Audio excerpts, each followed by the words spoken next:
Hello and welcome to Kinda Funny Games Daily for Friday, May 26th. I am your host, VGC's Jordan Midler, alongside Mr. Midas. How you doing? I am feeling vibey, I'm feeling energetic, and jet lag is beating me up. How are you feeling? The exact same. Just before, literally 90 seconds before we started this broadcast, I took a shot of Pepto-Bismol, so now I'm ready to go. You was eating ice on the way here. Yeah.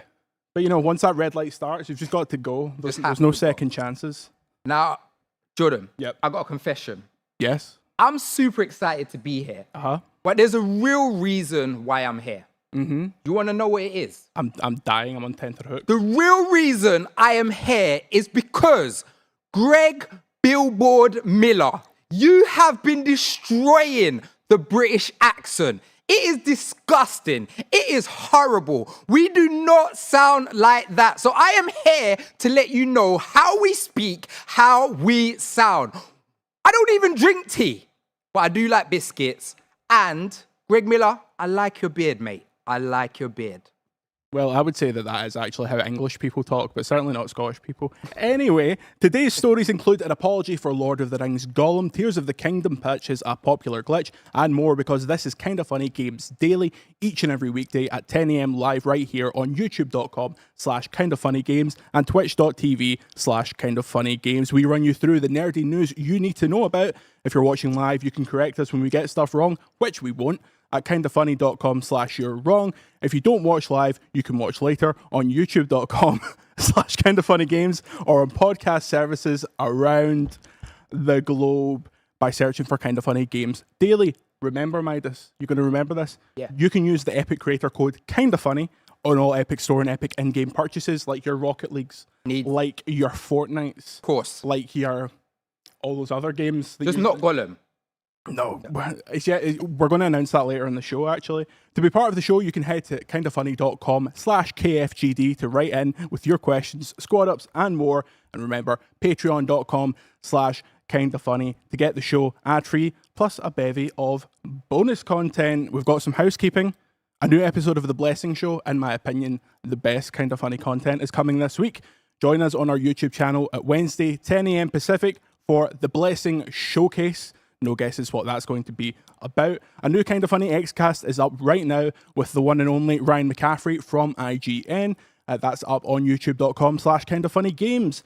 The new Kinda Funny merch store is live, kindafunny.com/store. You can check out the camp and floral lines designed by Nick at Campfire Designs. New store. Hey guys, I'm coming out to talk about the new store, kindafunny.com/store. Brand new store, same URL. You can see all the fun stuff we showed off earlier this week. It's very exciting. We're trying something new. We're doing limited merch drops. So these are available for 10 days and then they're gone. Do you know what? I have to say, like the shorts, like, I'm here for the shorts. Fun? They are so sick. I need them in my life. I will say those are highly inspired by Snowbike Mike and his commitment to wear shorts now, even though in these pictures it's like real cold outside. You gotta rock them. Yeah, I need that. And the sliders, the swag for the sliders. I'm here for it. The slides are so fun. It's nice just to have like shoes. I don't really have sandals living in San Francisco, but I like having them now. Just walk around, take the trash out, looking real cool. Is this stuff all in the studio today? It is. Oh, okay. We right. have some. Midas. Yeah. You guys might have to grab some stuff on your way out. We got this new coffee mug. It's really cool. It says Camp KF. It's really fun and exciting. You can leave that. I can take that. There's no limited number for the merch. It's just days. But so yeah. Exciting stuff. Yeah. What's that link again? Kindafunny.com/store. Kindafunny.com/store. Thanks, very guys. much. Of course. I need those sliders. I need those sliders in my life. They bang. Thank you. We will be sure to steal plenty of that before we leave. For our friends outside of the US, which is also us, apparently it's Memorial Day on Monday, whatever that is. So you will not be getting your regularly scheduled live programming since the team will be off. Only on YouTube in the live stream. There's going to be a 30-minute post show right here with Snow Michael to come to talk to our hosts about, you know, the YouTube super chat questions, all of the insulting comments about our accents. Yeah. That's what I'm expecting. Well, really, I just want to know how high he sits on a chair, because every time I'm watching, he looks like a giant. So I brought my chair up as high as I can to see if he's just going to be a giant compared to me. I mean, it's always a surprise when you meet that monster of a man, Greg Miller. He's like 17 foot tall. So I've learned not to underappreciate what these people are like. Thank you to our Patreon producer, Delaney Twinning. Today we're brought to you by Rocket Money and RTX, but we'll tell you about that later. For now, let's begin with what is, and forever will be, the Roper Report. Time for some news. 6 stories today. A baker's dozen. Always wanted to do that. I'm here for the smoke. The smoke machine, it just makes the whole set. So the first time I did this, every time the smoke machine went off, I absolutely shat myself. But now that it's an old hat at this point. I love it. I love it. I need a smoke machine in my house. Every single time I walk in, it just goes off. It's like Mr. Midas is present. Here's a smoke machine. Although flats in London are so tiny, like it might just set on fire. You know who won't be firing off a smoke machine? The developers of Gollum. Because we have an apology from the team behind The Lord of the Rings Gollum. Dear players, we would like to sincerely apologise for the underwhelming experience many of you have had with The Lord of the Rings Gollum upon its release. We acknowledge and deeply regret that the game did not meet the expectations we have set for ourselves or our dedicated community. Please accept our sincere apologies for any disappointment this may have caused. Our goal as a studio and as passionate Lord of the Rings fans has always been to tell compelling and immersive story-driven adventure. Crafting a story with Middle-earth as our playground has been the greatest honour and the biggest challenge we have faced so far. You don't say.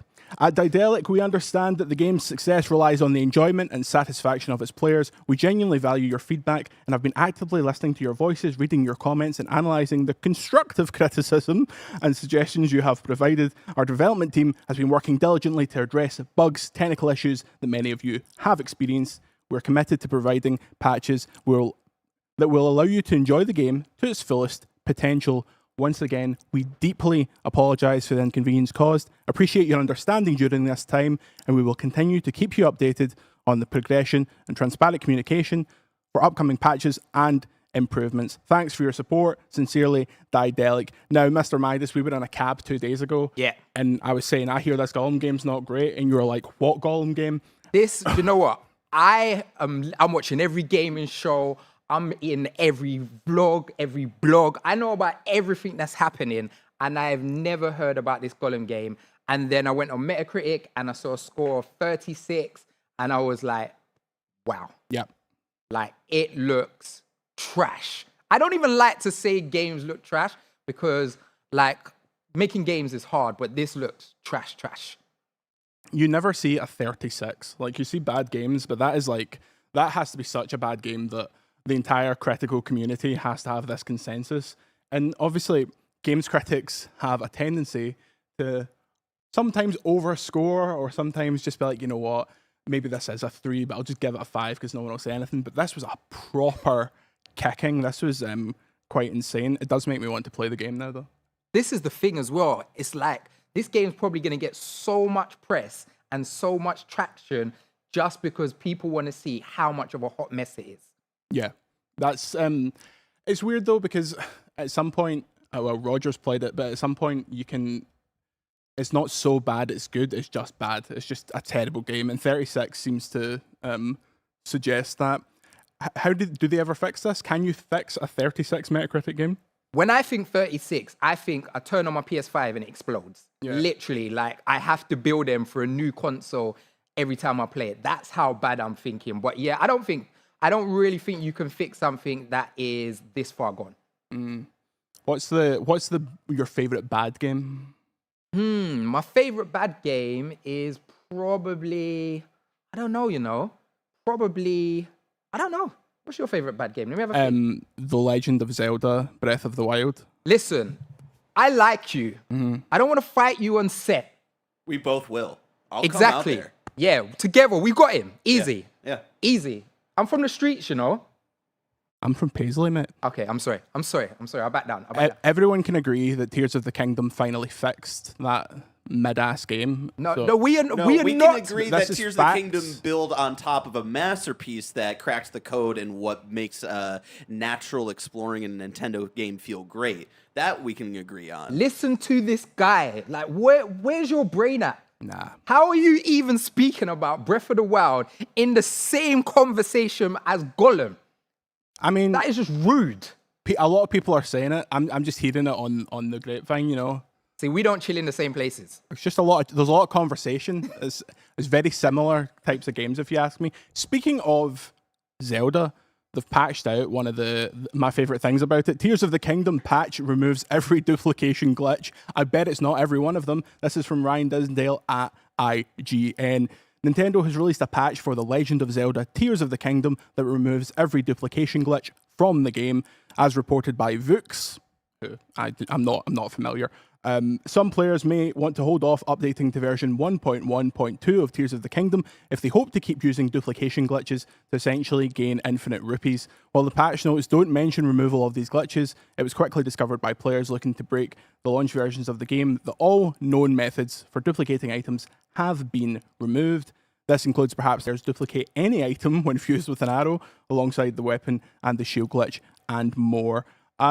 This was an interesting one because since Tears of the Kingdom came out, all my TikTok is like, here's how to get 1 billion rupees, here's how to duplicate every diamond. You were playing Tears of the Kingdom on the plane. Where are you in it? What stage are you at the minute? So for anyone who don't know, we are from the UK and it's like 11 and a half hours flight here. And for like 8 of those hours, all I was doing was playing Tears of the Kingdom. I played about 30 hours and I had 10 rupees. 10 rupees. So you see this glitch? I was like, this is for me. I'm getting all of the arrows. I'm getting, do you know what I like? You know the frozen berries? Oh, yeah. I love the frozen berries. I'm getting all of that. And now it's like, it's sad. But I get why studios do it. But I love a little glitch that can help the game. It reminds me of when we had The Witcher and you could kill the cows. You could farm the cow skins and stuff like that. So I'm always down for a little glitch like this, but I understand why they fix it. The Witcher 3, another mid-game, famously. Oh my. Who are you? Who is this guy? VGC, the Who name is you this know. guy? I'm coming out there now. Come ahead. Bring a team. I'm right here. Here he comes. Can you get him off By set? God, that's Bert Courtney's music. Can you actually take We him can off shake set? hands on that. We can shake hands on that. Sold me out, man. Sold me out. The Witcher, more like the shitcher. Anyway, Tears of the Kingdom. Because I've now completed it, I'm at the stage now where I'm like, I want to break this game. I want to get all the rupees. I want to get all the clothes and things of this nature.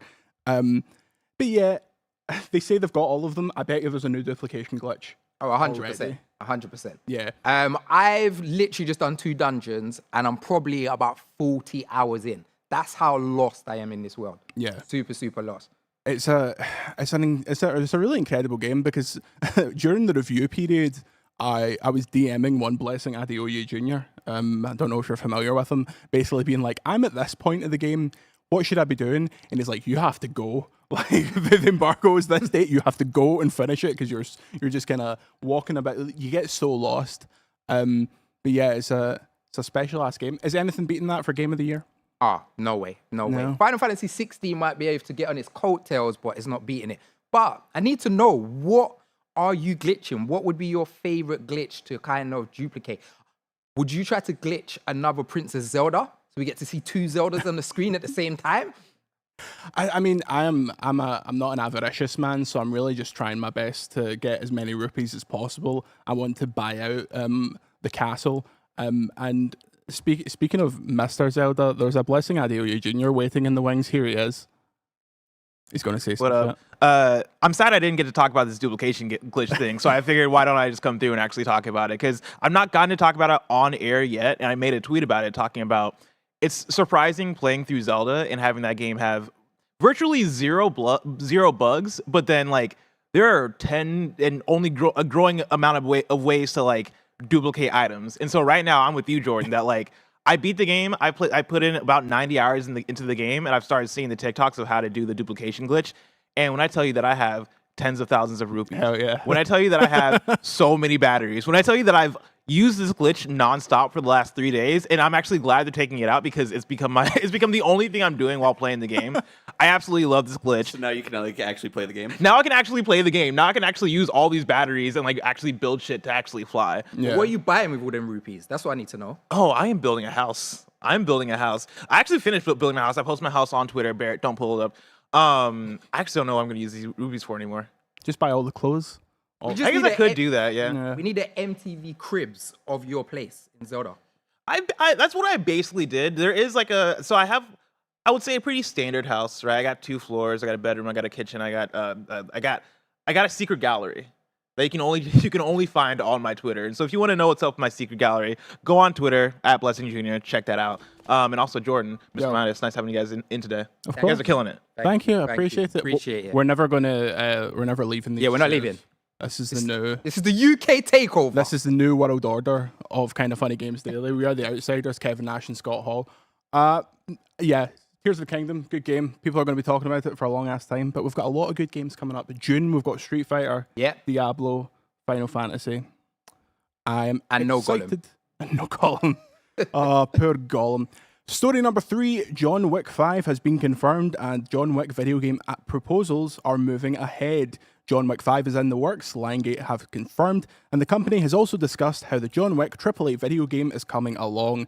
As part of Lionsgate's latest earnings presentation, President Joe Drake said Joe Drake, that's a tremendous name for an executive, said the film company has been impressed by the box office results of John Wick 4 and wants to keep the ball rolling. The aim is to create, quote, a regular cadence of releases that includes entries in the core series as well as spin-offs. The original plan was to film John Wick 4 and 5 back-to-back, but director Chad Stahelski, apologies, that's definitely not correct, said he simply didn't have it in him creatively to make another one alongside the fourth. As for the John Wick video game, Drake and Lionsgate are, quote, continuing to have those conversations. He added that there is, quote, a ton of energy around the prospect of making a John Wick video game. Back in November, Lionsgate said the company believes there is a big AAA video game to be made out of John Wick. Mike Bithell, friend of the show, released a John Wick video game in 2020 called John Wick Hex. It was a strategy game and a prequel to the John Wick universe. I would like to confess something, Midas. Come on, talk to me. Never seen a John Wick film. What? Who are you? I don't watch films. Like, I don't like films. It's too much sitting down, not doing anything. There's no activity doing it. It's like my ADHD brain's like, I could be playing a game here. Do you know what? I'm not going to be angry with you at that because I'm always behind on the movies. Yeah. Like, all of the MCU, everything I'm behind because I play so many games. But come on, John Wick is a classic. It looks brilliant. Every time I see clips of it on TikTok with like incorrect subtitles, I'm like, this looks fantastic. Will I sit down and watch it? No. I just have to sit and watch The Last Jedi over and over again. That's All the right, only film I can sit and watch. as the John Wick connoisseur out of the two of us, Yes. I've always wanted a John Wick game. Obviously, John Wick Hex was a kind of cool kind of spin-off. It's different, isn't it? It's like more kind of artsy, really, really dope looking game. But I want a proper AAA fighting game like that. Now, I love Sifu. I am trash at parrying, can't parry to save my life, but I love that game. And as soon as I got it on PC, yes, Greg, I played it on PC. Don't worry, consoles for life. But as soon as I got it on PC, I got the John Wick mod. And it is incredible. Like that scene when you are in the club in the John Wick mod, I'm like, this is what I need. So having a really polished John Wick game with fighting like that, yep, shout out Barrett. He's so quick. Yeah. He's so quick. Like, look at that. It looks incredible. Could you imagine having a proper AAA budget fighting like that? Like, I'm there all day for it. I always thought that, like, obviously my knowledge of John Wick is limited, but I have seen action scenes. You know how the Arkhamverse combat, the kind of like boom, boom, bat, you're just like attack, parry. You could do a John Wick game like that so easily. Like, it feels like it would fit the kind of style. But what are you wanting from a John Wick game? Are you wanting like a big action adventure game? Or you want like a tight kind of linear game? Like, what's your dreams? Yeah, so it needs to be linear. I want a linear story focus. We got to have a dog.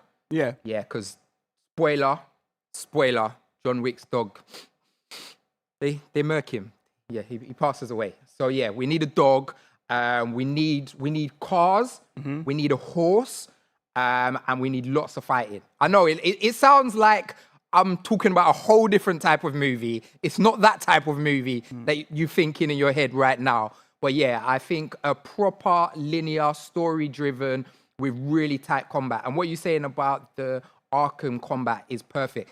And basically everything stole that combat. Like everyone uses that combat now. So using that kind of combat style would be cool. Do you know what I've always wanted in the Arkham combat? A Power Rangers game. Especially after Gotham Knights, underrated game. Everyone agrees Gotham Knights not that bad. I thought no. We don't mention that game again here in this office. Who's speaking? Voice of God is telling me that I'm wrong. I think a Power Rangers game with that would be sick because it's just that kind of combat. You're just going after like the really low level enemies, like your putties, like. I suppose, I mean, you would have to do Mighty Morphin Power Rangers because that's what people know. I'm more of a Power Rangers in space, man. What is Power? I didn't even know Power Rangers went to space. Oh, no. Wait. Is this Fast and Furious? Like, what's going on? No, Power Rangers in space was only like 4 years after Mighty Morphin. The chat will back me up on this. Power Rangers in space was the pinnacle of storytelling in the Zordon era. Was the Green Ranger, did the Green Ranger turn into the White Ranger? No. Then it's not pinnacle. R.I.P. What can I say? JDF. It's not. Well, I like that idea. I think that would be super cool, but only if we get mechs. Yeah. If we don't have mechs, it's pointless. Yeah, if we don't get to the point where you're calling in the Zords, why are we doing it? Exactly. But yeah, John Wick's well overdue. Like, I suppose in a previous era when these kind of licensed games were quicker to produce and games didn't take a million years, you would have already had your John Wick console game. But let me ask you a question. Yeah. So Keanu's basically said that he's done with doing the John Wick films right about now. Do you think they're like, look, cash grab, John Wick makes a lot of money, Keanu doesn't want to do any films right now. What if we throw out games until he's ready for the next 10 years? Yeah, I don't know. I mean, I suppose you could do it that way, especially because he has like the game cred from all the Cyberpunk stuff. So maybe he'd be like, oh yeah, I'll do this again. But I don't really know. Like, so is he done with the films? He's not wanting to do any after 5? So he basically said that like he's done for the films for now and he wants to kind of put it down, which is understandable. It's like 5 films, they're big action set pieces, and he ain't getting any younger. Yeah. Still looks fabulous, but he ain't getting any younger. Keanu Reeves, man. Right, is Keanu Reeves a good actor? This is the thing. Yeah. Keanu Reeves is the best mid actor. Yeah. Like, he makes mid incredible. Like, nobody can do mid like Keanu. I don't think I've ever seen him in anything that I've not just been like, oh, that's Keanu Reeves. Like, it reminds me, do you know what it reminds me of? Super Monkey Ball. Super Monkey Ball is like the greatest mid game. If anybody else tried to make a game like that, it just doesn't work. Every time you play Super Monkey Ball, it's fun and you're enjoying your time with it. And then you go away and you're done. You don't sit there thinking, I'd love to play some Super Monkey Ball right now. But when you play it, you enjoy it. The only part of Super Monkey Ball I ever think about was the mini game where you like they rolled down the ramp and then it would like float onto a target.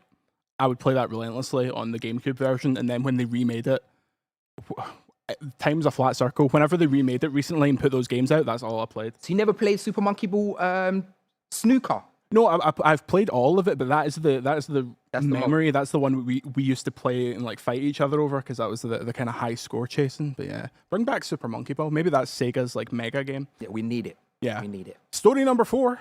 Turn 10 reveals Forza Motorsport cover art and gameplay showcase plans. This is from my boy Tom Ivan at VGC. Check it out, VGC Video Games Chronicle. Good website, I've heard.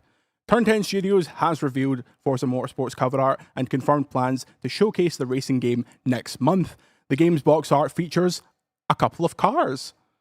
Specifically, the 2023 number 01 Cadillac Racing V-Series R and the 2024 Chevrolet Corvette E-Ray, which I'm sure is exciting to Top Gear magazine readers. The studio says it plans to offer an up-close look at the cars during the Xbox Game Showcase on June 11th and a full walkthrough of our single-player career gameplay during the Forza monthly stream on June 13th, so right next to that. Xbox has announced last June that the game would be released in the spring of 2023. It was not. And said separately it was going to be in the first half of the year, but during January's Xbox and Bethesda Developer Direct, an update of the game confirmed that it was still targeting 2023, leading to claims the game had been delayed to the second half of the year. Are you a Forza man? So, I'm not a big driving game guy, but I really like Forza. I feel like, other than Mario Kart, for me, Forza is the best racing game because it's so arcadey. Yeah. You don't have to be great at it. I'm amazing at driving in real life, but when it comes to games, I'm trash.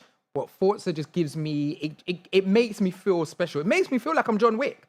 It literally makes me feel like I know what I'm doing. I know how to hit all of the curbs and stuff like that. So I love Forza, and Xbox needs a win right now. I'm legally barred from talking about Xbox on the internet, so I'll nod and agree. Yes, I think Xbox could be doing with some banger games, but I think that Forza game will probably be like, it'll end up with like a 93 meta or something like that, because Turn 10 just knows what they're doing with those kind of classic racing games. Cars are I say easiest thing, like I would have any idea how to do it, but cars look so good now. Yeah. Like car graphics is what you're doing. Look how round those fucking tires are. So I think the game is going to be absolutely stunning. And yeah, I look forward to playing it. I wonder if I will be less into it because it's not Horizon. It's not this big open world. It's very much more you're going around the what's the track that they always did in Top Gear in Germany? Oh yeah, I know what you're talking about. Yeah, but so how many times can you go through that? Go through Silverstone, stuff like that. So yeah, it's interesting. But what are you looking for at this Xbox showcase? Games. That's what I'm looking for. Is some games. No, I think you're right about Forza. You know what? It's so weird because the Xcast that my comparison that they was incredible, and like I'm a big PlayStation guy. I have been for years. Like I'm either playing my PS5 or my Switch, and I've only really kind of jump on my PC to play a couple of Xbox games here and there. And I just need something to be excited about. Like I honestly can't remember the last time I've seen something announced for Xbox that's got me really, really excited. And I just want to be excited to be able to say, yeah, this is something that I need to play. That when I hear the next Uncharted gets announced, I know I need to play that. When a God of War gets announced, I know I need to play that. When Tears of the Kingdom, even when Breath of the Wild got announced, I knew I needed to play that, Jordan, all right? I knew I needed to play it.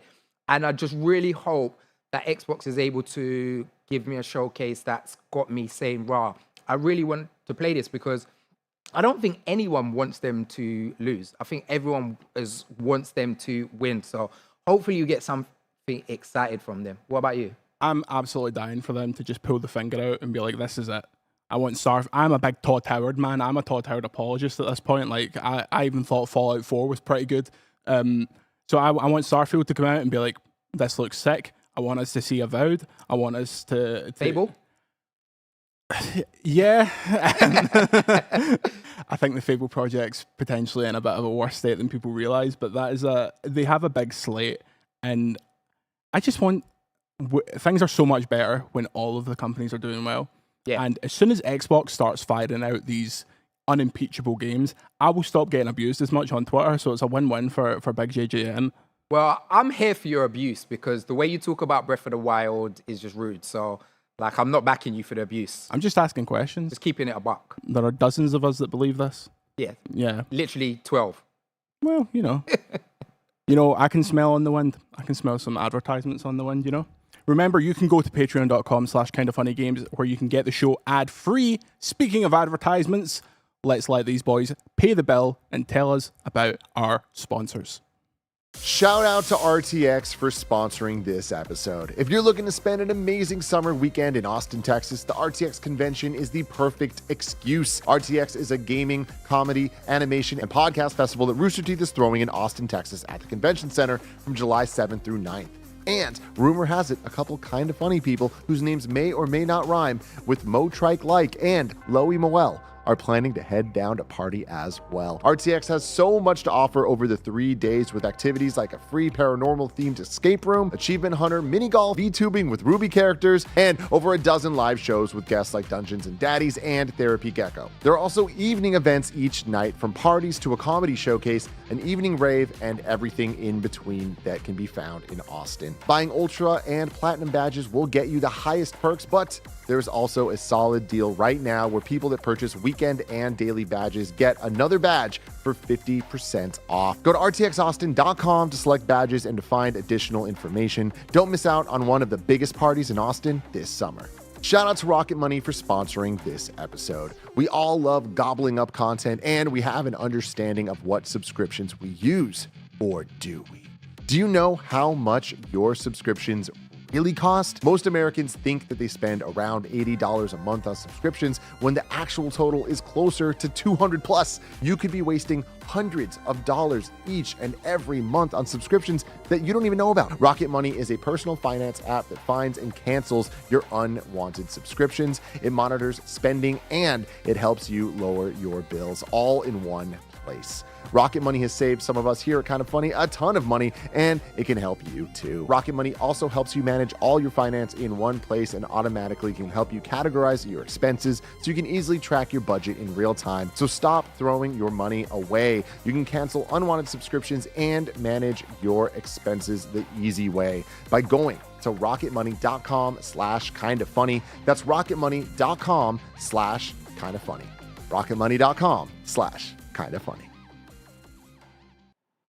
Welcome back to the show. Are you ready for some more racing news? Of course, but first, first, we need to talk about how cool Tim looks. Like, how is he so swaggeristic? this is going to really inflate his already ginormous ego. But yeah, it's every time he posts anything on Instagram, like a pair of sneakers or something like that, I'm like, should be me. Yeah, he's got mad swagger, and I'm talking from a man who has swag. Yeah. So yeah, Tim, loving it.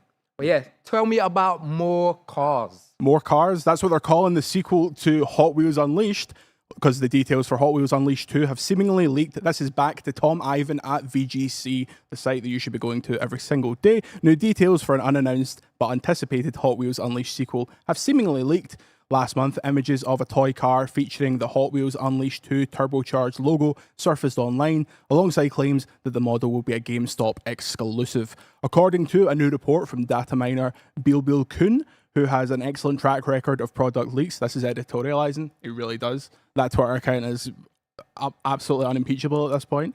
The name of the sequel is accurate, and the game will be published by Milestone in the near future.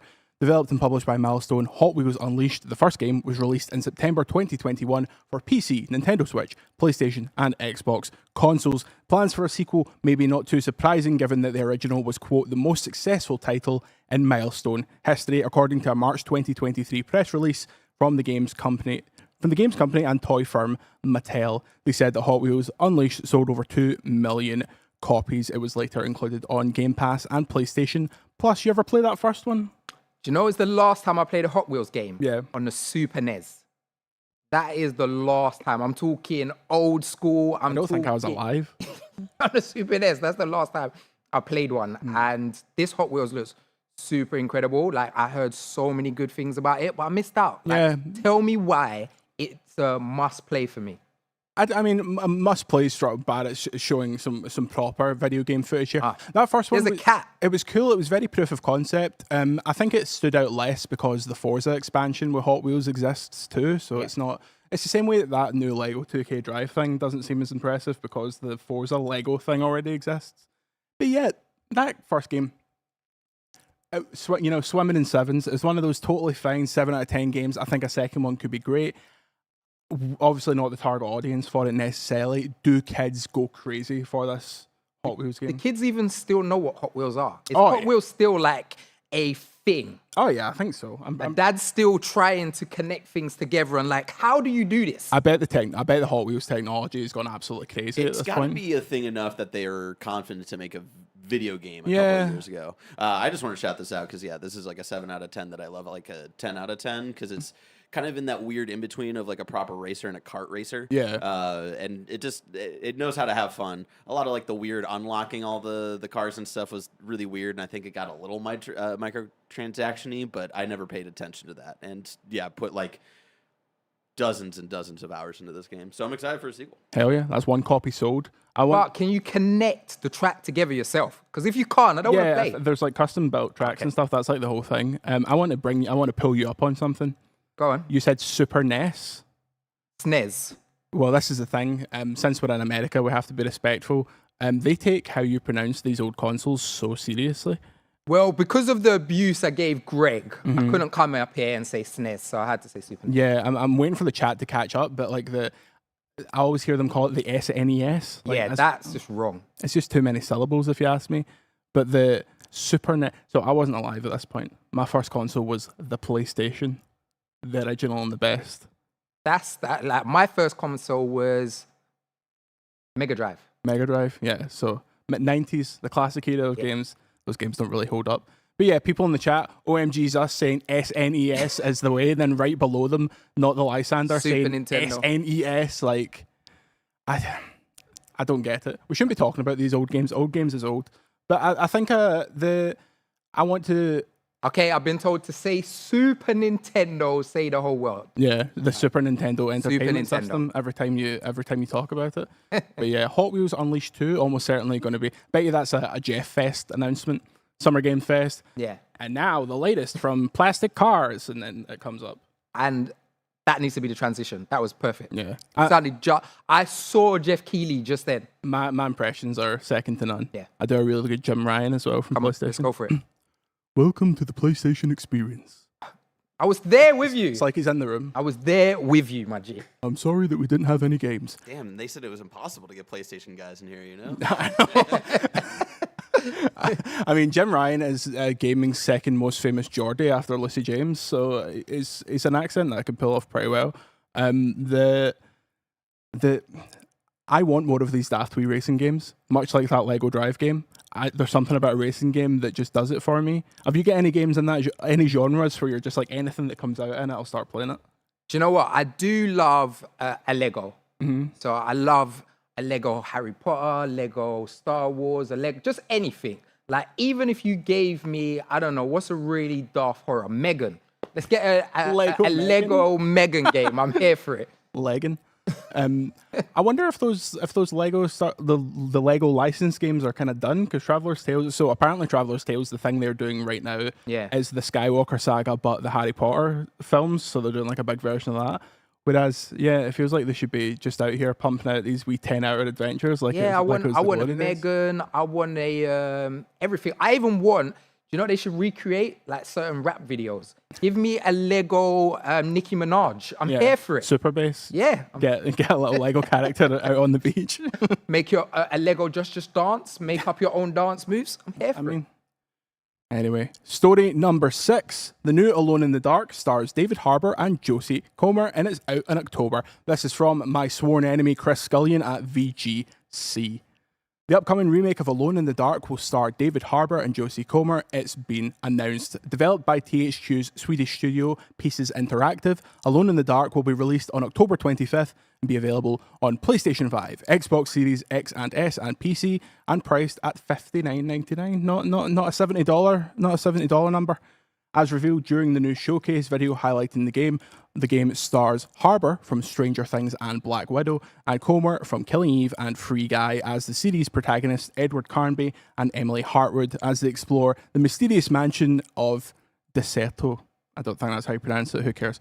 A free playable prologue for the game called Grace in the Dark is available to download now. It takes place a couple of weeks before the game and features a young girl called Grace Saunders as she wanders around the mansion trying to post a letter. While the final game will include combat with monsters, the prologue doesn't have any combat, given that the protagonist is a child, so I suppose that's fair enough. In a statement during the showcase, the original 1992 game's creator, Frederick Reynal, gave his blessing to the remake, saying, quote, "With all the remakes going on today, you're never sure what you get at the end. I think that Mikhail and the team at Pieces have done a great job preserving the core feeling of the game. They even went further than everything I could have expected 30 years ago. And if you pre-order the game, you get a 1992 character pack, like skins and stuff like that. Are you a horror guy? You excited for Alone in the Dark? So I'm weird when it comes to horror. There's certain horror games that I love. Resident Evil, that's my bag. The remakes, love them. Just saw the Alan Wake 2. Looks incredible. Super excited about Love it. Alan Wake. I even like what's the brainchild after we got Resident Evil. And they made Hi-Fi Rush. Oh, Evil Within. Evil Within. Yeah. I even love the Evil Within.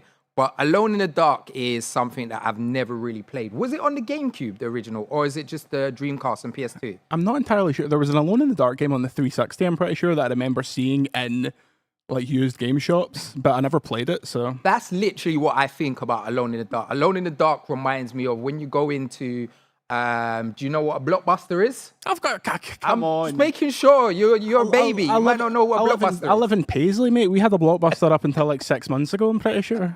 So that's what it reminds me of. It reminds me of going into a store and it's the only game that's left on the shelf. There's nothing else there. Or literally in the bin basket of, this is on sale for $2.99. Yeah. I think they're obviously have faith in it if they're getting two big, like massive names to be in it. So that's pretty cool. I've not played any of this prologue. I might when I get back to my PlayStation, but obviously very inspired by doing PT for Silent Hills, RIP. But what do you think about this trend? Not a trend, I suppose, because there's not been tons of them, but this like a little prologue, playable teaser, a little free opening chapter. Oh, I love it because I grew up in the era of demo discs. Yeah. So being able to play something before getting to experience it, I don't understand why more game companies don't do it. I think it's really smart to kind of like, I'll play something that I might not ever think that I'm gonna like, and I get a little tease and be like, oh, this is cool. This is something that's worth putting my money behind, so I like it. But how are you with horror? So Because you don't seem like a jumpy guy to me. I don't particularly love horror stuff. I love like Alan Wake 2. I could not be more excited for. I loved that first game so dearly. I thought so. Resident Evil as an example. I thought Resident Evil 8 was like a 3 out of 5 kind of game, but I thought Resident Evil 7 was tremendous. Resident Evil 4 remake tremendous. So it kind of. The first half of Resident Evil 8 is an amazing game, and then the second half, it got too bloated for me. As in terms of like jump scary stuff, I'm not super into that. Like your Outlasts and stuff like that doesn't do it for me. But what about yourself? Have you ever done it? Were you ever fallen into that trap as a creator back when the horror game videos were super popular? No, I'm not trying to embarrass myself. I don't need people hearing me scream. No one needs to hear my scream. It's not sexy. It's not a good look. But yeah, no, I'm very particular about like Resi 2 Remake is probably my best horror game. Like I love it. I feel like it's even better than the original Resi now. Oh yeah. So if it's a game like the Evil Within and I love that game, I'll play it. But I'm not really one. I didn't even play the PT demo, so I'm not really one to jump in. If not, horror's not my bag. But if it's the right game, it can get me in. Sure. Well, October is just so far away. If I wanted to know what was coming to the mum and grop shops today, where would I look? You would go to the official list of upcoming software across each and every platform as listed by the Kinda Funny Games Daily show host, which is us today, each and every weekday. Yeah. The best that's ever sounded. Out today, Town of Salem 2 goes into early access on PC. The Forspoken DLC that the world has waited for, and Tanta We Trust is out on PC and PS5. Dice Legacy is out on everything. Fitness Circuit is out on Switch. International Secret Agent is out on PC. And a nomination for the greatest game title of all time. Yeah. Home Sheep Home Farmageddon Party Edition is out on everything. And The Blind Prophet is out on Switch. New dates for you. Homeworld 3 has been delayed to February 2024. Front Mission 2 Remake has been delayed to an unannounced time. And Wolong Fallen Dynasty's first DLC, The Battle of Zongyun, launches on June 29th, which is also my birthday. Oh, happy birthday. What you got planned? Hee-haw. The AEW game comes out that day, so it'll be a lot of that. You know that was the wrong answer. It is playing Home Sheep Home, Yeah. Farmageddon Party Edition. That was meant to be the right answer. I want to play the AEW game against Kenny Omega. Kenny, I have emailed you. Stop dodging me, son. Shook one. I know you're busy with your interesting co-workers at the minute, but Nervous. come on. This game looks absolutely sick, if you ask me.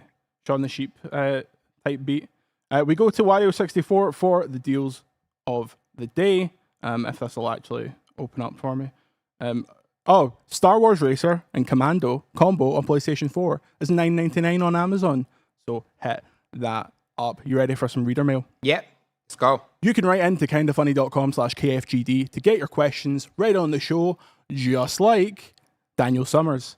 Hi KFGD crew, I read the announcement that David Harbour and Jodie Comer will star in Alone in the Dark remake and was suddenly intrigued by a game I thought was a surefire skip.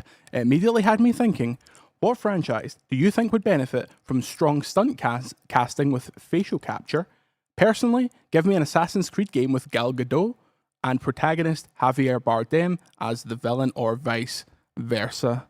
What do you think? Cast a game. Okay, so we want someone with a serious face, a good hard chin for capture that's going to get me excited. I'm taking it old school, way past you would even realize. No, your chin's not that great. Come on. All right. Decent. We're taking it super old school for my RPG heads, yeah?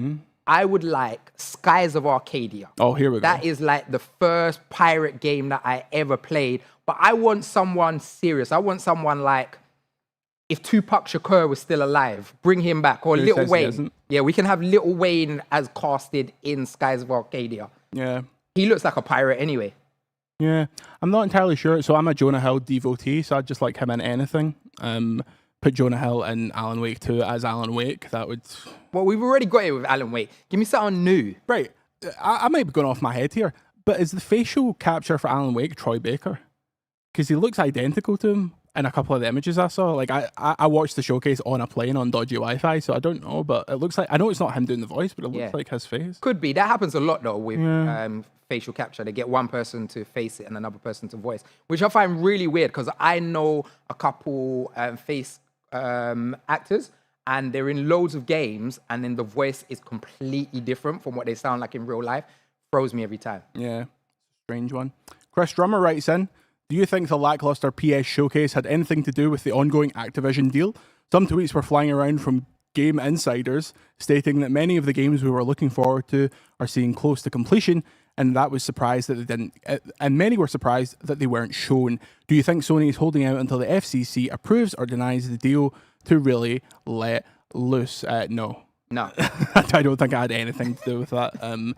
I just think it's a different strategy from Sony. Back in the day, they were happy to put out a logo and then say 2025. Like, I kind of expected Ghost of Tsushima 2, even though arch rival Jeff Grubb said no, I expected Ghost of Tsushima 2 to show up with like a 25 on the end of it or something like that. Just something to get us a bit excited, because as soon as the last one was Spider-Man 2, it was like, this looks great, but the hype has been killed. Yeah, I kind of feel like Sony are at a point where they just don't need to. Like, PlayStation 5s are selling off the shelves. Like, even during the pandemic, people were buying them. They couldn't get them anytime. And I feel like Sony is at a point where they're like, look, we put out something when we need to. Third parties will always have us covered. And people keep coming to us. Like, we are the buzzword of consoles. If you want a console, you're going to come to us. You're going to buy it. And also as well, I kind of believe that they think that showcase was sicker than it actually was. Yeah. I think everyone internally thought, we're going to blow everyone's mind with that showcase, because the way they hyped it was not what we was expecting. Yeah, I suppose Metal Gear being reported for so long. Yeah. BGC, 2 years before it got announced, just saying. Stuff like that, getting out. A lot of the games looking so similar. It was... What would you give it out of 5? On the Kinda Funny scale, since we're here, I suppose. So I didn't hate the conference. I'm just going to say that straight away. I didn't hate the conference. There wasn't that much for me. Super excited about Metal Gear. Although, and I said this to you on the plane, I really wish that it was Metal Gear 1 or 2 rather than Snake Eater. Greg's going to get mad, but I don't love Snake Eater. It's like my third favorite out of all of them. Yeah. Yeah, Sons of Liberty is my favorite. Yeah, so I would have preferred 1 or 2. But yeah, I thought it was okay. I didn't think it was that bad. I think the problem was the communication. Now, we always say we want hype. We want trailers, back-to-back, trailer.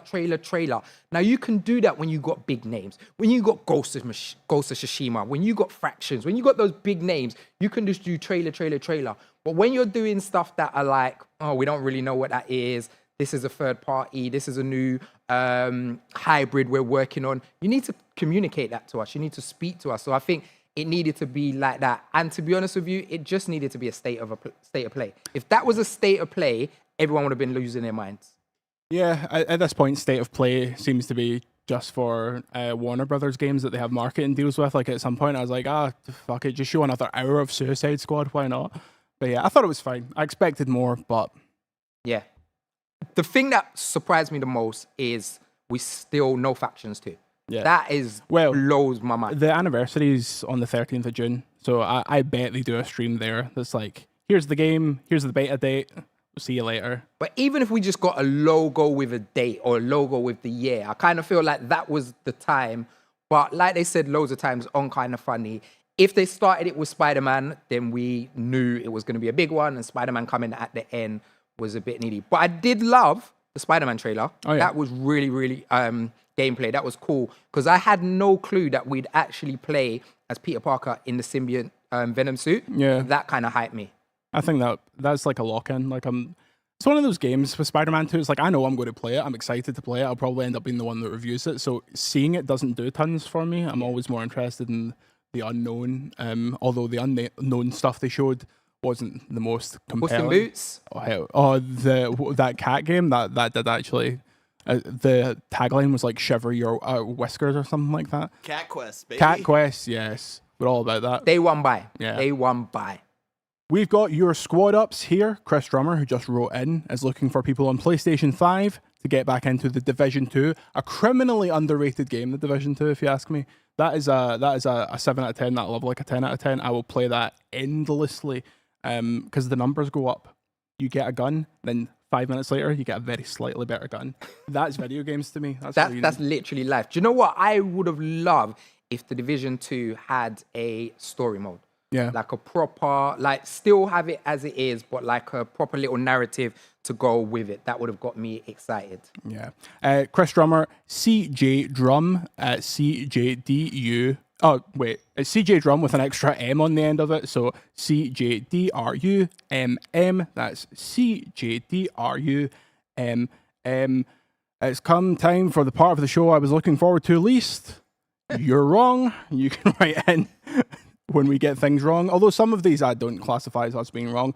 A lot of people pointing out that the Metal Gear Solid collection is likely to include the VR missions and potentially Metal Gear, like the MSX games. Which interesting, but people just want to play those PlayStation 2 games, do they? Well, that's the thing is you can't get us excited about a remake and be like, yes, you're getting a remake. Oh yeah, but the old ones are here too. Yeah. Like no one's gonna care. Yeah. As guest, Dude 97, there's already a new Tears of the Kingdom duplication glitch after patch 1.1.2 on YouTube. Fair enough. I'm not surprised. Yeah, there's no surprise about that. The Kebabs says the German track is called the Nürburgring. It is. What track's that? The Nürburgring is the one that they would always go to on Top Gear. That's like the best track in the world. And Furry Bastard says I pronounced the name of the John Wick director correctly. So nice. Happy days. Kebabs also says I would like to point out that neither host introduced themselves, told us what shows they're from, or why they're hosting the show today. We're hosting the show today because we wanted to. Okay, simple as that. They really just barged in. They're like, we're doing it. And they tied Greg Miller up in the back. Listen, I'm not here to take any more abuse when it comes to British accents. That is not how we talk. This is how we talk. We got swag. We look good. I just wanted people to know. But yeah, we can introduce ourselves properly. You introduced me though. Yeah. So I go by the name of Mr. Midas. I am a video game TV presenter and content producer in the UK. And yeah, I love games, talk about games all day long. And you, this amazing gentleman, we literally only met 3 days ago. Yes. You would never think, you'd think that we've been buddies for life. I mean, he's just destroyed our relationship because we actually met a month ago at the Star Wars Jedi event. Well, actually, we didn't meet. I saw you and you was wearing a kind of funny t-shirt, and that's why I remembered who you was. Yeah. We didn't actually speak. Yeah. Technically, you're wrong. Yeah. And I'm Jordan Midler, a noted Twitter provocateur and sayer of ridiculous things. I'm also 1/4 of VGC, very much the fourth Beatle, the Ringo Starr of games news. A lot of people call me that. But yeah, VGC Video Games Chronicle. You can also check out the VGC podcast every week if you want to hear the people that write the stories that you hear on this show chat about the stories. So there you go. Are you happy? I didn't want to hype. I thought you don't need to hype us up. Well, You watch the show and I'm know. loud. I'm hype anyway. But yeah. Rude people in this chat. I'm turning on them. They were on I was on their side, but I'm turning on them. Next week's hosts are Monday, there's no show for Memorial Day, whatever that is. Tuesday, you've got Greg and Andy. Wednesday, there's no show because Kinda Funny is going to a baseball game, apparently. Yeah, there was one day that Bless was like, we should all go to a baseball game, and then it just kind of snowballed from there. So it's it's a company retreat because we never spend time with each other outside of content. So it's gonna be some fun bonding and watching a good sport rather than football or whatever. We've got something important coming in on that Wednesday, though. Oh well, we've got the Blessing Show, the Blessing Showcase, which Exactly. Kinda Funny's premier content, if you ask me. But going to a baseball game instead of going to your work, stealing a wedge, if you ask me. You know what we'll be doing? We'll be working. We'll be working. We'll be grinding. On Thursday, you've got Blessing and Tim, and on Friday, you've got Tim and Blessing. If you're watching live on YouTube in the live stream, there's going to be a 30-minute post-show with Snowbike Mike to come in and talk to us via your super chats. Stay tuned after the handshake to hang out with us and before the next Kinda Funny stream starts. Well, it's been a pleasure. Yeah, it's been super, super dope. I couldn't have done this with anyone better. Yeah, they're never going to get us out of these chairs. Not least because of the fact that the Pepto-Bismol is starting to weigh off on me. But this has been Kinda Funny Games Daily, each and every weekday live right here on youtube.com/kindafunnygames and twitch.tv/kindafunnygames. We run you through the nerdy video game news you need to know about. Until next time, I've been Jordan Midler. I've been Mr. Midas. And we'll see you next time. Very professional. Just smile and wave. Smile and shake. Smile and shake. Here he is.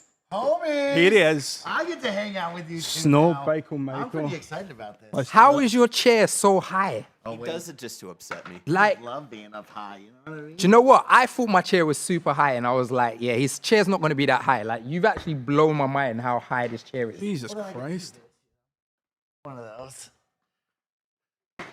Hey, what the heck is going on, everybody? How y'all doing today? man. Gosh darn it, it is great to finally meet you, Mr. Midas. I've heard nothing but incredible things about you from across the pond with MC Fixer and the gang. And I got to say, you sound like one dope dude. Thank you, man. Shout out Fixer, shout out the UK. And you, I love someone that's high. Oh, thanks, Energy homie. like me, man. I love that. Well, it is very awesome to be also hanging out with you. I missed you the first time you came by. So now it is our time to hang out. And of course, hang out with the chat because this is your Kinda Funny Games Daily post show where we jump in and hang out with each and every one of you Kinda Funny best friends around the globe. Don't forget, you can get involved and get your voice heard right now, whether you're watching on Twitch or on YouTube. If you're over on Twitch, don't forget you can subscribe at the tier 1 through 3 level or for free with Prime Gaming. You can leave a message for one of these two dudes or myself where we will dive into today's news topics just a little bit deeper. Or maybe we'll talk about different random discussion topics of video games or favorite pastimes here in the States. What's your favorite thing right now that you've done here in America? Go to In-N-Out. Oh, man, my favorite. Come on, give me some of that. It's the homie right there. I could have In-N-Out every single day. Not good for my health, but I'll do it. I had In-N-Out with one Greg Miller yesterday. Yes. The woman at the counter who shouted our number about 5 different times, Greg was like, that's the number. Charged up there, not the number. Or, of course, if you're watching over on YouTube, don't forget you can also super chat with your questions as well to get involved and have some fun with these two awesome dudes and myself. Guys, let's start off with a question of my own. PlayStation has left the door open for Microsoft and Xbox to possibly steal the summer presentation of the summer. Mm-hmm. Do you think they can do it? Hell no. Hell no. To quote Nick from Xbox Era on Twitter, never underestimate Xbox's ability to miss a layup. No, but seriously, I think they'll have a very good show. I think they'll have a show that's better. I don't think they'll blow the doors off the place, but I think it'll be more what people are looking for. Although this has just got to be a show where they're like, see all that stuff we announced 3 years ago? This is it. Here's tons of Avowed gameplay. Here's all this other stuff. Don't start announcing new games. That's the one thing. You cannot start announcing new games, Phil. You just can't. Mr. Midas, what do you think about Xbox and Bethesda coming together this summer? What do you think they got? So I think it's a hard one because they have to do a realistic show. They can't be showing things that's coming out in 10 years. They can't be showing things that don't exist. They have to really be reality and have games that you're going to be playing in the next couple years. So what games are they? What games are there that are ready to drop? And I don't think that they're going to have games that's going to blow people's minds that's going to come out in like 2 years. Okay. What are you most excited for from the Xbox side of things? Oh, I'm excited for Starfield. Like, I'm not a big Western RPG guy, but that's the first one that's got me like, yeah, let take me to space. Take me to the moon. I'm about that moon life. I love that. I hope I can land on the moon. What are you most excited for from this lineup? Because they got some games. Avowed. I'm an Obsidian man through and through. I want to see Avowed. I mean, I really want to see The Outer Worlds too, but I don't think that'll pop up here. I think that's... I'm excited to see what they do. I think what they did with Outer Worlds 1 was really exciting to show, like, hey, on a smaller scale, we can show you what an RPG has done, just like we've done before with New Vegas. I'm ready for Outer Worlds 2 for be like the whole blown yes, out. Like exactly. the realization of what they were trying to do with that first game, I think, would be really exciting. Although I think they have the opportunity to show up Bethesda if The Outer Worlds 2 is like significantly better than Starfield and they're doing the same thing. I'm sure Todd Howard would love that. I like that. I'm looking forward to Perfect Dark. I want to learn a little bit more. Yeah. I'd like to see at least where we're going with this vision. Show me a little bit of gameplay and be like, hey, it's not just a concept. It's not an idea. It's not a CGI trailer. This is what we're doing with Crystal Dynamics. Yeah. This is what you can expect. I do expect it's going to be quite some time away, like you said, which is my worry. But I am looking forward to being like, let's talk about Perfect Dark and actually make a clear picture of what this is going to be. Because this is a game, if you're an N64 fan like me, you played that 20 years ago. Do people now know the name and recognize what it is? Perfect Dark, super underrated game. Perfect Dark? You like Perfect Dark a lot? Yeah. N64, super underrated. Heck yeah. What about Zero? What'd you think of 360? I haven't played Zero. Really? Okay. Hey, back compact. Give it a try on Rare Replay. I like that. Guys, we got a good question coming in from Sean M. He says, as a PL fan, I assume that's the Premier League, of course. In the U.S., Manchester United fans here in the States are not the most insufferable fans. Which fan base in Europe is the worst to put up with?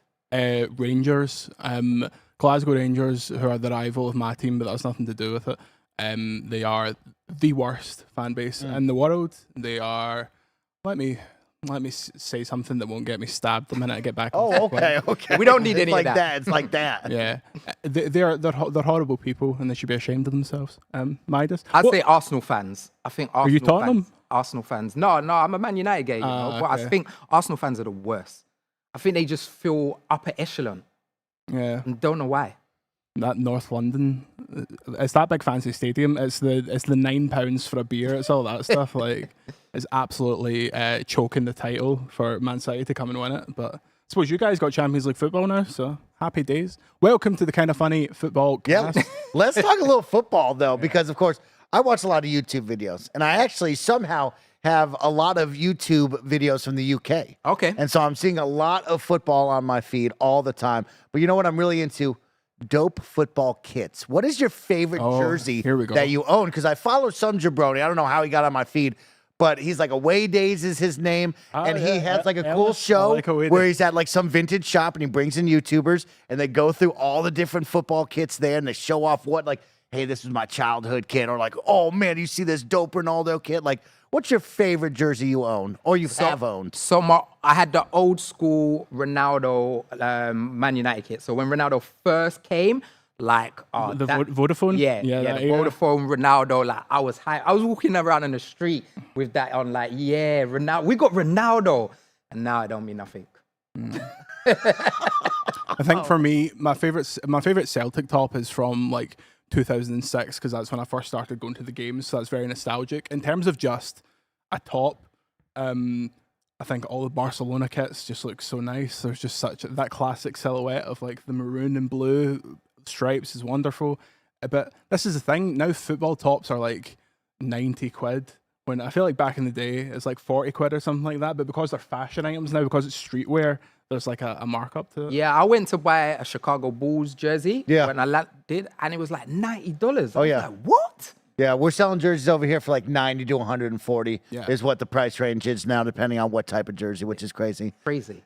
Talk streetwear really quick. Mr. Midas, you got a dope fit on right now. I know some of the best friends can see it. Do you consider football jerseys in on the streetwear scene, or would you not be caught dead going out, not to a game, but like on a Friday night? Would you be out in your football kit? Do you know what? I personally wouldn't, but I've got enough swag to pull it off. I agree. So I could pull it You off. got the with swag. I like that. With It's a the nice confidence Yeah, of with a things. nice set of jeans and a good crepe, straight out, fresh out the box, like I got right now. Never been worn, fresh out the box with the jersey. Like you can rock it. What trainers are you wearing at the moment? What do we got on? You want to show the Yeah, people? get them out. Get it up on there. Show them off. Nice. Ooh, Very nice. those are fresh out the box, ladies and gentlemen. I literally wore this because I knew Tim Geddes was going to have the hardest trainers in the building. He does. And I had to come in and be like, look, Tim, I'm about it. I actually think I win because Hey now. Those are pretty fresh right now. Yeah, they're hard. They are hard. Love that. Jordan wears Jordans. I mean, you have to do it. Man, we are bringing the heat with the footwear right now, boys. I love that. Let's keep it going right now. Squid Kuma writes in and says, Lord of the Rings Gollum over Zelda Breath of the Wild. That's a wild statement. Giving him some love right there. Everyone agrees. Wait, Put that on the box. I feel disgusted with that statement. I can't even repeat it. I literally can't repeat it. Let's talk about bad games. Of course, we never like to harp on the bad games. We don't want to beat down those talented developers that make the games, but sometimes you miss, and sometimes a bad game comes out. It was Crime Boss Rockay City for a little bit. Yeah. Do you think that Gollum is the worst game of the year? Or do you have another game that came out that you're not pleased with? Oh, so I played Gollum in a preview phase, and when I got back and I wrote the preview, and my boss was like, "You're being too harsh," and now I'm like, I was right. So no, because I try and stay away from bad games. That's my general rule because I spend so much time reviewing games.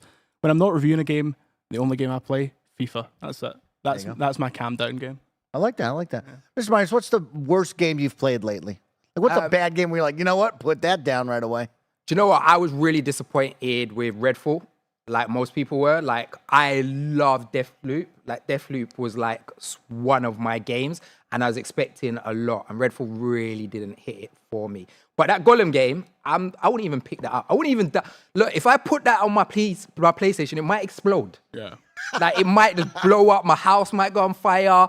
Like, insurance will go up. Like, I live in London. The flats are small. It's stress. Yeah. I don't need that stress, Mike. I don't need it. I'll tell you what, you two. I love Lord of the Rings. I was hoping for Gollum to be decent. You know what I mean? Just a little fun trip into the world again. I'm always looking forward to getting Even into the if Lord it of the was Rings decent, world. would you have played it? Yeah. Oh yeah. I mean, I'm still gonna play it. I'm still waiting. I'm still waiting on my Xbox code now. We're definitely gonna play it, y'all. Jesus. In the chat, I've just noticed one Jeff Grubb threatening to physically fight me. Bring it on. Should we set up a creator clash? Yes, that would be fantastic. What height is Jeff Grubb? Can someone get on famous birthdays and tell me what height Jeff Grubb is? 6'7". No, not a chance. Jeff Not a Grubb chance. is That man 6'7". is 6'7". I simply do not believe that. He's not. No one can be blessed with hair that thick and actually be 6'7". But I think I've got it on Grubb, to be honest. Yeah. Creator Clash 3. That could be a great matchup. I'm here for it. I'll get Mike Minotti to come out in my corner as some psychological warfare. He's my Mike Minotti's my wise man. He's my Paul Heyman. I love that. All right, let's keep it going. Funkadelic Mind has given us a nice super chat. Thank you so much for that. But Momo actually writes in with their super chat and says, Mr. Midas, do you think we'll ever see a Skies of Arcadia Legends on the Switch if we get them adding to the GameCube library? Also, great job today. First of all, thank you. And please, yes, I need that in my life. I hope it happens. I've been screaming at Sega to do this for years. Like, why are you scared? Like, what are you shook of? Give us Skies of Arcadia. But, Mike, what I really want is the Skies of Arcadia Final Fantasy VII remake style, like built from the ground. So Skies of Arcadia is a turn-based RPG. Okay. And the reason why I loved it is basically it's pirates in the sky, but it's the first pirate game I ever played.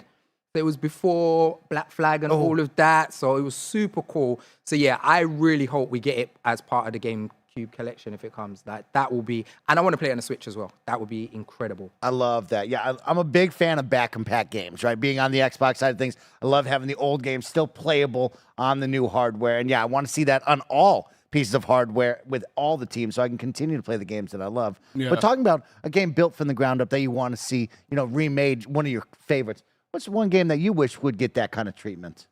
Because like you guys talked about Metal Gear. Yeah. Right? That's exciting. Me and Barrett played through that last year. Now I love Metal Gear for life. I'm excited for Metal Gear Delta. Like, what's that game for you? Well, my answer forever was Skate, but they're doing it. So Yo, shout out to Skate. whoever that is. Now, is Skate 2 the best Skate?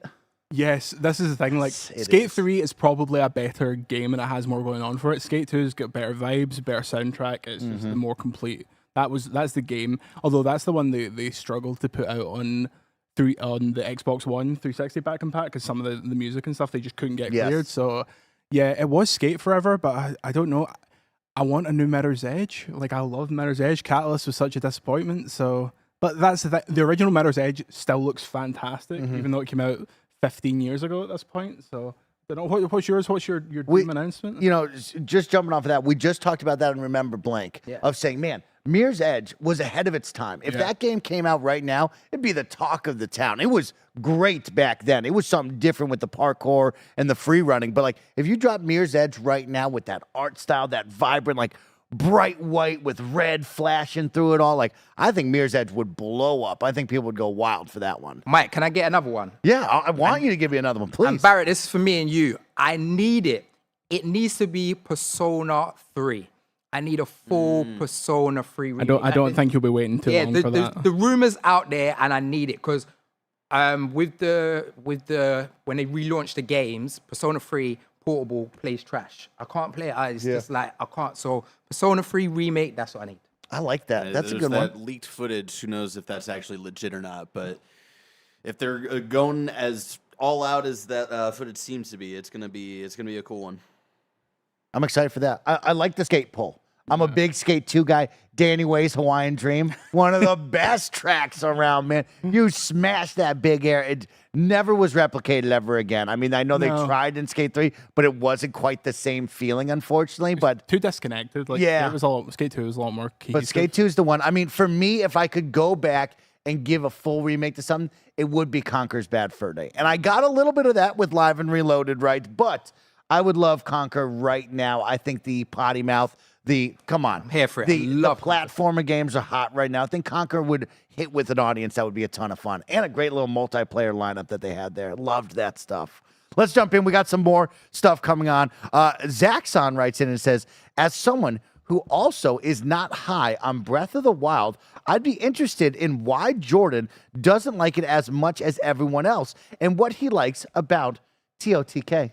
So the Breath of the Wild thing, it's gotten somewhat out of hand. I don't actually think it's a 7 out of 10 game, but I don't think it. I didn't quite understand the greatest of all time stuff. I think durability is a huge issue in that game, and it limits the fun you can have. And Tears of the Kingdom literally has a function where it's like, oh, if you're about to run out, just make a new weapon. Right now, you don't have to hunt for anything; you can just do it. I also thought the game was like super unfocused in terms of what you're going to do. The Divine Beasts, I thought they were fine and they were visually interesting, but Tears of the Kingdom with their tempos nails that much better. And yeah, also it ran pretty poorly when it came out. It's the Switch. I know that's not the most surprising thing in the world, but yeah, it's a very good game. It's obviously a very good game. I just didn't get the newest, greatest, like all that stuff about it. Whereas with Tears of the Kingdom, I'm like, this is ridiculous. All the stuff they've added to it is the stuff that really gets me. So, yeah. What's your thoughts on Tears of the Kingdom? I know you had a long plane ride. You were able to put the Switch in your hands. Are you hot on it right now? I love it. I'm the biggest Zelda guy. Like Ocarina of Time, Link to the Past, Wind Waker. I love all of them. And then Zelda went off a bit, and I was just like, oh, I need something exciting. And then when Breath of the Wild came, it gave me that excitement. And Nintendo, one of the things that I love about Nintendo is Nintendo are not scared, and sometimes to their own detriment, to knock everything down and start from the beginning. And I love that they did that with Breath of the Wild, and they took a risk and it worked. Like, one thing that a lot of people don't realize is Zelda games never used to sell that much. Even though Zelda is a really popular franchise, they don't sell crazy units. And now, like, Tears of the Kingdom outsold Twilight Princess in 3 days. Top of the world. Amazing stuff. Crazy. Yeah, I'm having a ton of fun with it. As someone that was like, I didn't give much time to Breath of the Wild. I'm not a big Nintendo guy, but I was enjoying what I was seeing. Enjoying way more this sequel with Tears of the Kingdom. I'm having a lot more fun. I like the abilities. I like the more focused dungeons that I'm running through. It's a good time. I'm really enjoying it. Super dope. I want to go back really quick. You asked me what I would want a remake of, and you know what? I said the wrong thing. The whole EA big catalog. Yeah, Okay? I okay. want SSX. I want NBA Streets. I want Def Jam Fight for New York and Vendetta. Right? That was the right I want to bring answer. it back. Yeah, That was the That's right the correct answer. answer that we all need to be fighting for in the video game industry. Because I'll tell you what, sports games are great. I love a good Madden, a good FIFA, a good NHL. But we're just missing that fun, hey, blow off some steam. This isn't FIFA Weekend League where I'm throwing the controller through the window. Like, let's have fun with some arcadey games. And that's where we need to take it. That's where we need to take it right now. Let's jump in right now. Corinna writes in and says, hey, Midas, after a night out with you hitting a chicken shop or after a night out, are we hitting a chicken shop or getting a kebab? Oh. What's the go-to late night meal? 100% chicken shop.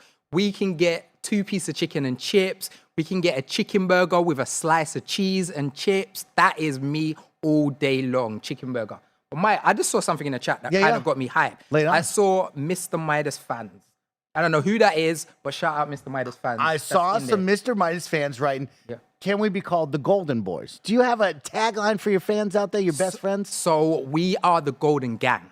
The Golden Gang. Yeah. Okay. So okay. it's close. Golden Boys is close. So Golden Gang. I like that.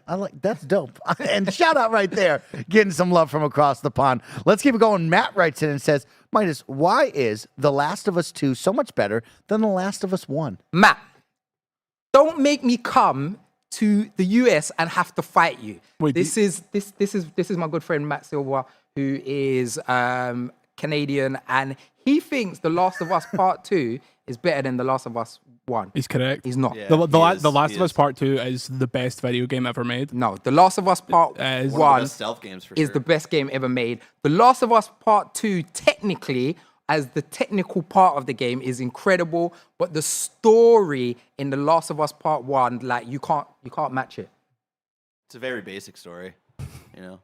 Barrett, we were close. We were friends. It's I don't just- like you anymore. It's just the road, but in a video game, you know. Part 2 is much more complicated and messy, which is definitely more interesting. Correct. Shout out, Matt. Joel was always the bad guy.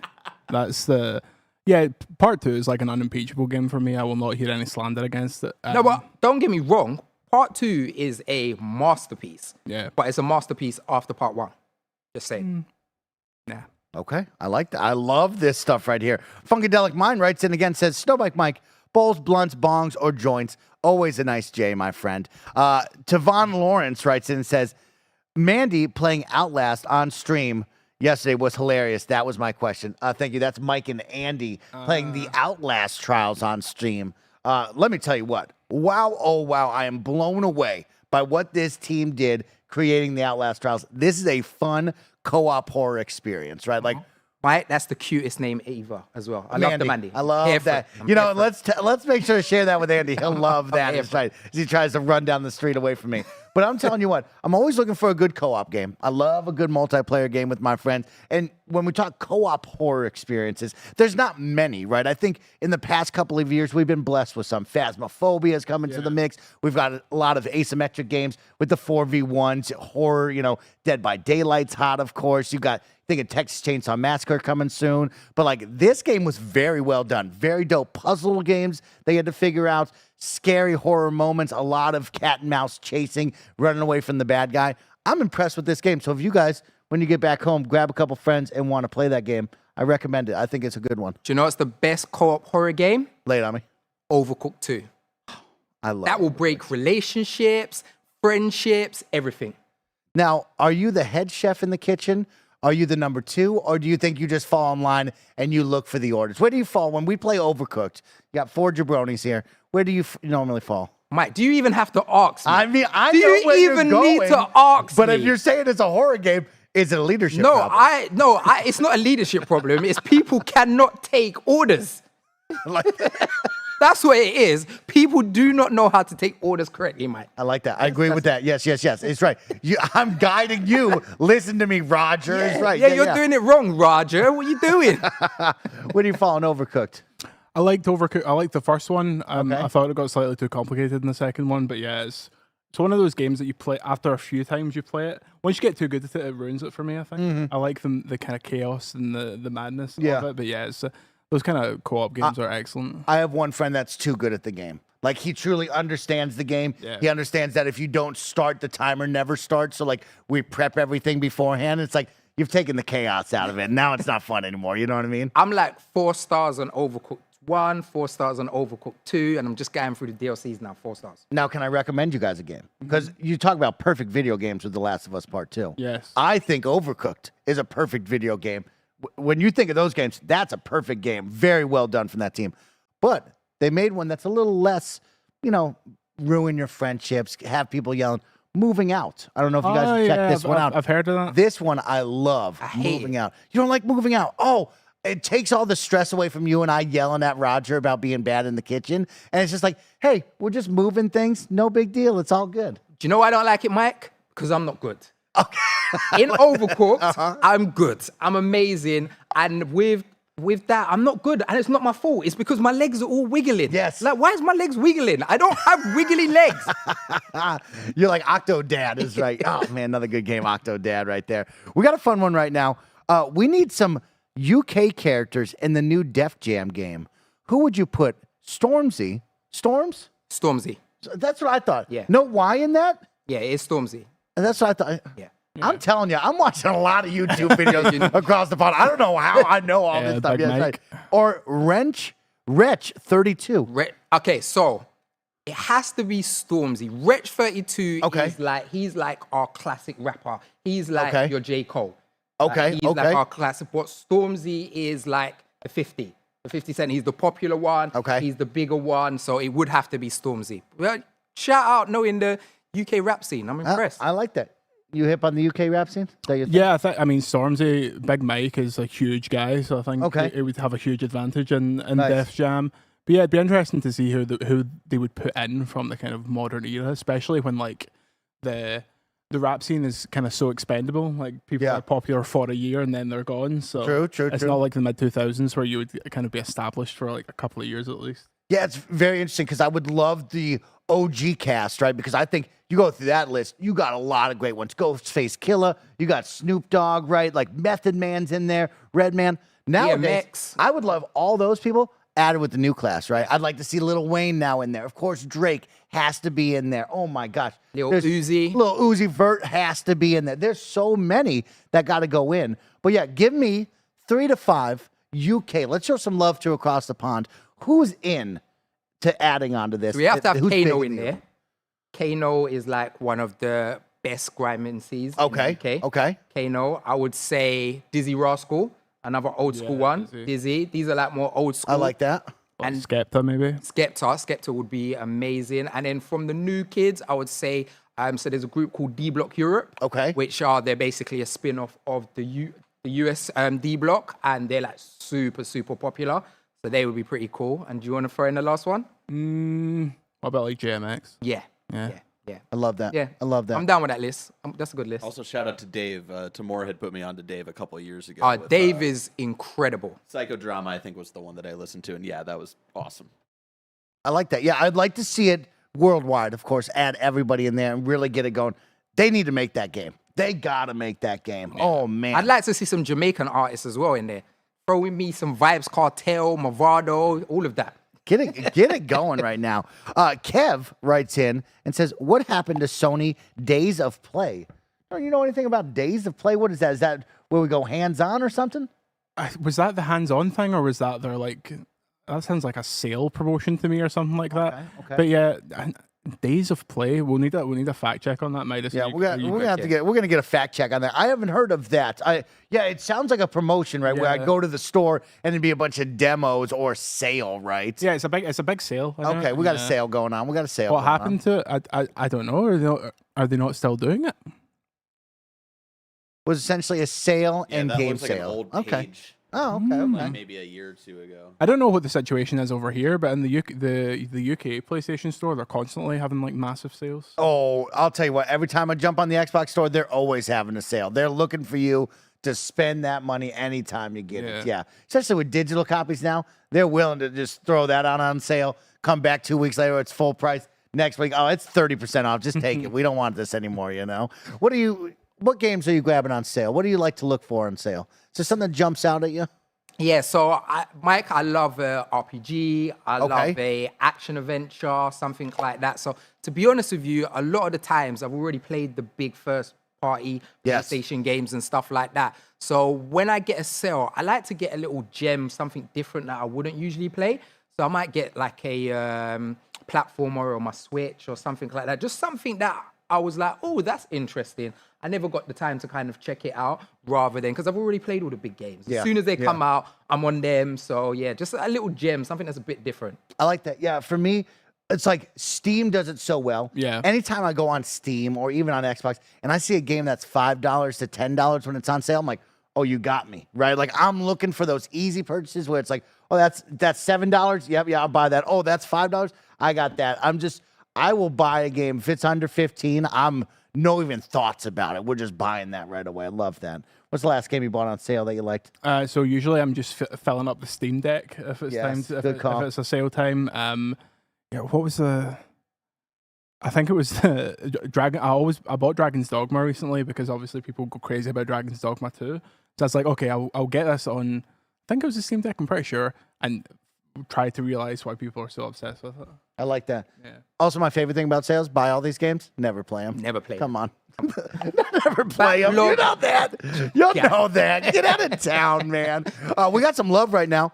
You're the best, Mr. M. Oh, thank you, man. You like that? Shout out. I really appreciate it. Heck yeah, that's nice, really, man. Really appreciate Seeing a whole it. lot of positivity coming in for you, too. Of course, we love having guests here inside the studio, but Kinda Funny best friends, we love hanging out with each and every one of you. And today you have been blessed by some of the UK's best across the pond, joining us, having some fun on another episode of the Kinda Funny Games Daily Podcast. We will be back next week on Monday, but content does not stop today. Nick and Andy are back in Mass Effect for another journey across the galaxy. Where will Commander Nick take us? Nobody knows, but you'll find out here on Twitch. If you're watching live, you can stick around. If you're over on YouTube, there's a brand new link. There's a brand new YouTube channel. You can go over there and check it out. Until then, we'll see you back here on Tuesday. Goodbye, everyone.